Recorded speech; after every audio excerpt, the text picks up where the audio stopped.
ජලය කියන්නේ මිනිසාගේ පැවැත්ම සඳහා අත්‍යවශ්‍යම සාධකයක්. සාමාන්‍යයෙන් පුද්ගලයෙකුට ආහාර නොමැතිව සති 3ක පමණ කාලයක් ජීවත් විය හැකි වුවත් ජලය නොමැතිව ගත කර හැක්කේ දින 3ක් තරම් ඊටම කෙටි කාලයක් පමණයි.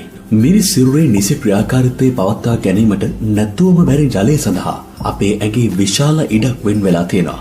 එය ප්‍රතිශතයක් ලෙස ගත් විට 75ක් පමණ වෙනවා. ඒ කියන්නේ අපේ ඇඟෙන් 4/3ක්ම හැදිලා තියෙන්නේ ජලය මගින්.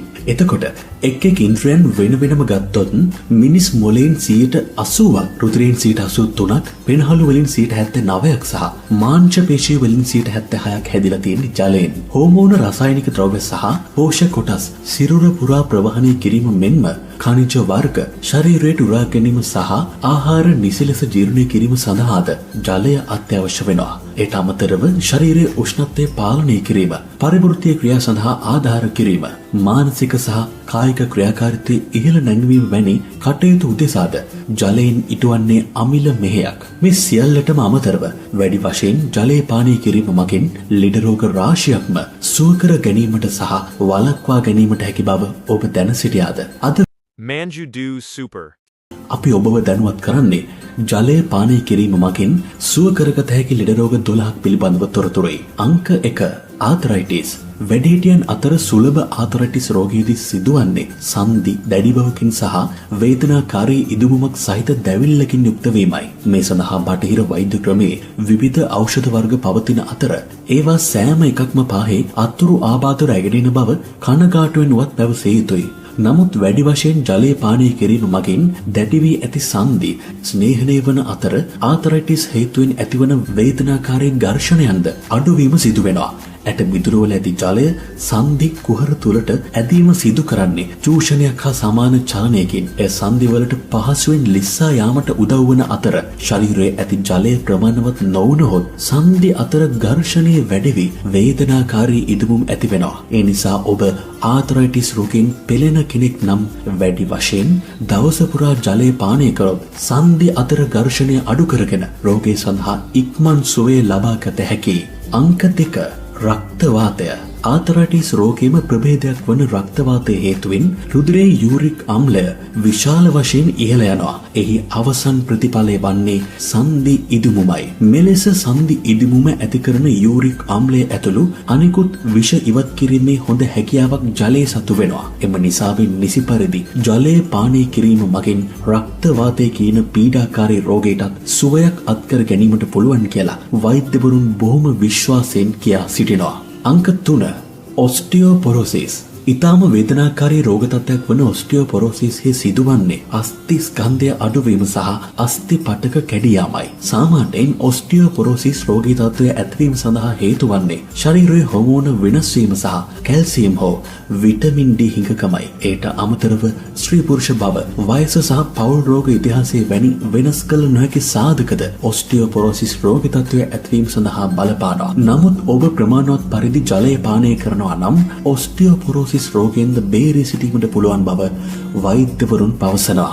අංක 4. හෘද රෝග. ලොව පුරා සෞඛ්‍යවේදීන් හෘද රෝග හඳුන්වන්නේ නිහඬ මාර්යා යන නමින්. හෘද රෝග හේතුවෙන් දිනකට පුද්ගලයන් 2200ක් පමණ මරණයට පත් වෙනවා. වළක්වා ගැනීම ඉතා දුෂ්කර වන හෘද රෝග පාලනය කිරීමද තරමක් අපහසුයි. නමුත් මෑත කාලිනව සිදු කරන ලද පරීක්ෂණ මගින් හෘද සෞඛ්‍ය සහ ශරීරයේ ජල මට්ටම අතර ශක්තිමත් බැඳීමක් පවතින බව හෙළිදරව් වී තිබෙනවා. ඒ අනුව දිනකට ජලය විදුරු 5ක් හෝ වැඩියෙන් පානය කිරීම මගින් හෘදයාඝාත ඇතිවීමේ අවදානම 50%කින් පහළ දමාගත හැකි බව වෛද්‍යවරුන් පවසනවා. මේ නිසා හෘද රෝග වළක්වා ගැනීම සඳහා සෞඛ්‍ය සම්පන්න ආහාර රටාවකට හුරු වීම, දුම් පානින් වැළකීම වගේ දේවල් කරන ගමන්ම වැඩිපුර ජලය පානය කරන්නත් අමතක කරන්න එපා. අංක 5. මලබද්ධය. සතියකට 3 වරක් හෝ ඊට අඩු වාර ප්‍රමාණයක් මල පහ කරන්නේ නම් එය මලබද්ධය තත්ත්වයක් ලෙසයි වෛද්‍ය විද්‍යාවේ හඳුනාගන්නේ. මලබද්ධය ඇතිවීම සඳහා ආහාර රටාවේ දුර්වලතා, ඇතැම් ඖෂධ වර්ග විචලනය, හෝමෝන ආබාධ සහ අධික ලෙස විරේචන ඖෂධ භාවිතා කිරීම වැනි විවිධ හේතු බලපානවා. සාමාන්‍යයෙන් මලබද්ධය වළක්වා ගත හැකි හොඳම ක්‍රමය වන්නේ සෞඛ්‍යමත් මේද, තන්තු, විටමින් සහ ඛනිජ අන්තර්ගත යහපත් ආහාර රටාවක් අනුගමනය කිරීමයි. නමුත් එයට අමතරව ආහාර නිසි ලෙස ජීර්ණය වීම සඳහා ප්‍රමාණවත් තරම් ජලය පානය කිරීමද වැදගත්. එයට හේතුව ආහාරවල අඩංගු වන විෂ ඉවත් කර සෞඛ්‍යමත් ජීර්ණයක් සඳහා ජලය උපකාරී වීමයි. මේ නිසා ඔබ ප්‍රමාණවත් පරිදි ජලය පානය කරනවා නම් මලබද්ධය වැනි අපහසුකාරී රෝග තත්ත්වයන්ගෙන් බේරිලා ඉන්න පුළුවන් වෙනවා. අංක 6 අධිරුධිර පීඩනය. අධික රුධිර පීඩනයෙන් පෙළෙන බොහෝ දෙනෙක් බොහෝ කලක් යනතුරු Taman අධික රුධිර පීඩනයෙන් පෙළෙන බව දන්නේ නැහැ. ශරීරයේ බර අඩු කර ගැනීම, සමබල ආහාර අනුභව කිරීම සහ ව්‍යායාම කිරීම මගින් රුධිර පීඩනයේ නියමිත මට්ටමේ පවත්වා ගත හැකියි. අධ්‍යාත්මය හෙවත් අසාමාන්‍ය ලෙස ඉහළ අගයක් ගන්නා රුධිර පීඩනයේ පාලනය සඳහා ජලය පානය කිරීම ඉතාම වැදගත් බව ඔබ දැන සිටියාද? ඔබ ප්‍රමාණවත් තරම් ජලය පානය නොකරන විට ශරීරයේ විසින් ජලය පරිස්සමින් භාවිතා කිරීමේ පිළිවෙතක් අනුගමනය කරනවා.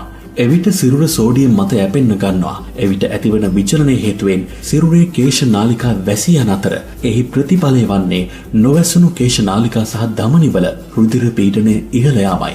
මෙම නිසා අධි රුධිර පීඩනය වළක්වා ගැනීම සඳහා වැඩියෙන් ජලය පානය කිරීම අත්‍යවශ්‍ය වෙනවා. අංක 7 උණ රෝගය පාලනය කිරීම සඳහා निराहाරව සිටීම පැරණි අත්බේතක්. නමුත් වැඩිපුර ජලය පානය කිරීම උණ රෝගය සඳහා සාර්ථක ප්‍රතිකාරයක් බව ඔබ දැන සිටියාද? උණ රෝගයේ වැළඳීම මගින් අදහස් වන්නේ ශරීරය තුල පවතින වෙනත් යම් රෝගී තත්ත්වයකට හෝ ආගන්තුක ජීවයකට එරෙහිව සිරුර අකණ්ඩව සටන් කරන බවයි. ඒ සඳහා අවශ්‍ය ශක්තිය ලබා ගැනීමට ජලය අත්‍යවශ්‍ය වන අතර උණ රෝගයේ පවතින අවස්ථාවකදී විචලනයේ වළක්වා ගැනීමත් අතිශය වැදගත් වෙනවා.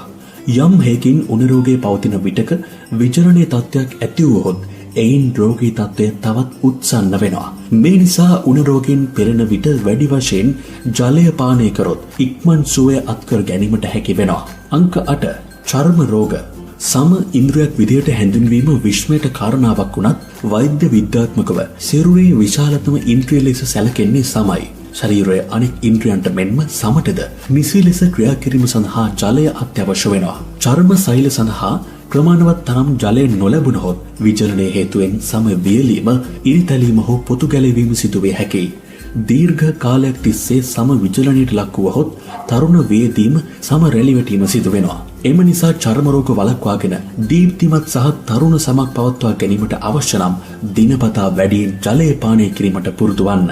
අංක 9 රාත්‍රියට නිින්ද නොයාම.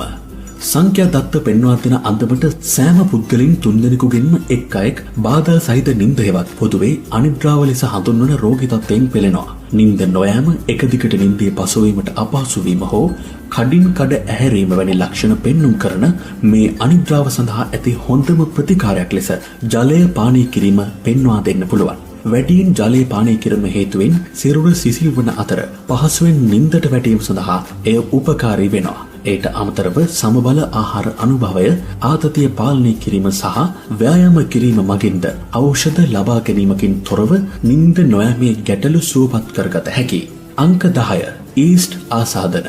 දිවීර හේතුවෙන් ඇතිවන ඊස්ට් ආසාදන කියන්නේ තරඟකාරී මෙන්ම වේදනාකාරී රෝගී තත්ත්වයක්. සාමාන්‍යයෙන් ලෝපුරා කාන්තාවන්ගෙන් 75ක පමණ ප්‍රමාණයක් ඔවුන්ගේ ජීවිත කාලය තුලදී එක්වරක් හෝ ඊස්ට් ආසාදනයකට ලක් වෙනවා. සුදුලුණු සහ යෝගට් වැනි ආහාර භාවිතය මගින් ඊස්ට් ආසාදන වළක්වා ගත හැකි වෙනවා. ප්‍රමාණවත් පරිදි ජලය පානය කිරීම මගින්ද මෙම රෝගයට සුවයක් සලසා ගන්නට පුළුවන් බව වෛද්‍යවරුන් පවසනවා. දිලීර වර්ධනය සඳහා අවශ්‍ය පෝෂණය සපයන සිරුරේ ඇති අතිරික්ත සීනි ජලය වැඩි වශයෙන් පානය කිරීම මගින් ඉවත් වෙන නිසායි මෙලෙස ඊස්ට් ආසාදනය සඳහා ජලය කදිම පිළියමක් වෙන්නේ. අංක 11 මුත්‍රා ආසාදන. ප්‍රමාණවත් තරම් ජලය පානය නොකිරීම මුත්‍රා සහ මුත්‍රාශය ආශ්‍රිතව ආසාදන ඇතිවීමට ප්‍රබල හේතුවක්. ප්‍රත්‍යස්ත මාංශපේශී මගින් සකස් වී ඇති මුත්‍රාශයේ ධාරිතාවය මිලිලීටර් 750ක් පමණ වෙනවා. සාමාන්‍යයෙන් මුත්‍රා කිරීමේ අවශ්‍යතාවය ඇතිවන්නේ මුත්‍රාශයෙන් බිත්ති මත ඇතිවන පීඩනයේ හේතුවෙන්.